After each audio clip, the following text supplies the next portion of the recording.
How hindsight is 2020. I'm Sally Perkins, a professional storyteller. This is my colleague and friend Julie Kratz, who works with gender equity issues in the workplace. We're looking at how the past has taught us so many lessons that are important for us to understand as we look forward into 2020. In particular, we're looking at the past of the suffrage movement. That, of course, we know that it was 100 years ago that women got the right to vote. Well, some women. In fact, the lesson from the movement that we want to focus on today has to do with the fact that issues of gender are simply inseparable from issues of race as well as any other sort of marker of diversity. In crafting this story that I tell, Digging in Their Heels, have thought when I was doing it initially that I was doing a good job of representing race in the movement, and I failed. It took a lot before I came to recognize my own white privilege in telling this story and my own position of privilege. And it was painful to come to grips with how painful the movement really is, the story of the movement really is for non-white women.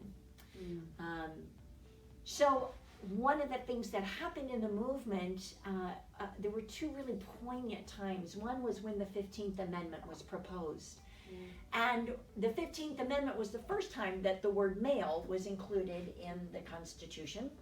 And the white women who predominantly were the leaders of the movement were so outraged at the sudden inclusion of the word male that they began separating at that point issues of race from issues of gender, ignoring the plight of their black sisters who knew they could never separate being black from being female.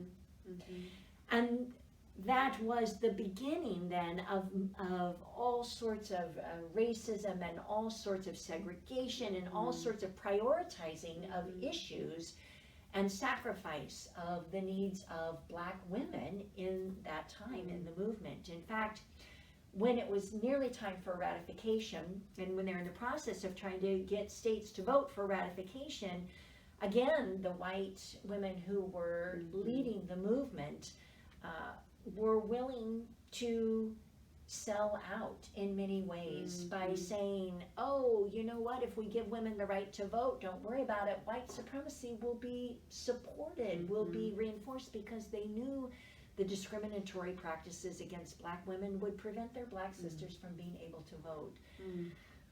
It's painful. And it was painful for me to come to grips with the fact that this has to be told as part of the history. And you've done a great job weaving that in. I mean, bringing it all together, really, so it's a holistic story. Well, it's never adequate. It's never adequate. I'm doing my best to be honest about it, as I know you are now in looking at how we deal with gender equity issues in the workplace, that they're inseparable from other issues of diversity.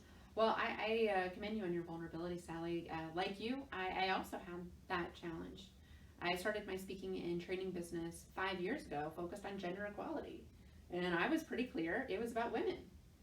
I wasn't going to talk about race. I wasn't going to talk about sexual orientation, disability, some of the other factors that we know to be true of markers of diversity.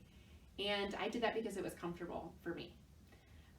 And unfortunately, I had to learn that lesson the hard way of stepping into this exact conversation of being curious to know from people that are different than me what their experience is like as a woman. And much like you said, it is impossible to separate being a person of color versus a woman, right? As a white woman myself, I don't even have to think about those two separate experiences.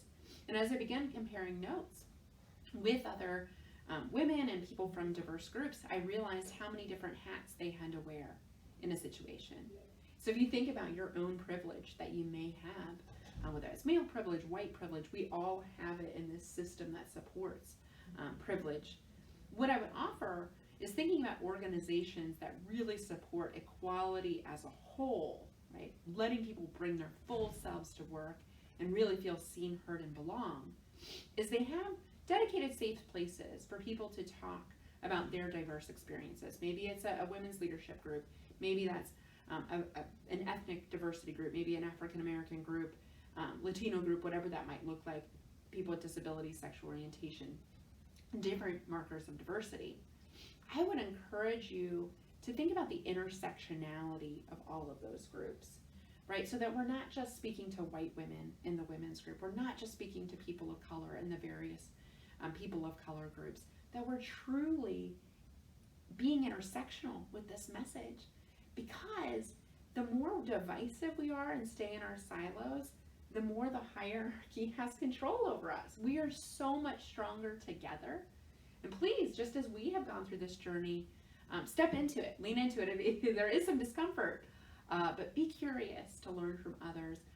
Embrace intersectionality and think about how your organization could make those intersectional experiences more palatable, more transparent, more accessible for your employees, and equality will grow.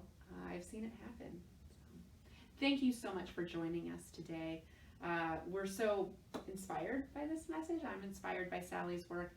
You can check out her performances. Where do they find you, Sally? SallyPerkins.net. And you can check me out at nextpivotpoint.com. We've got all these videos and more resources there to learn more about how to be an ally for equality.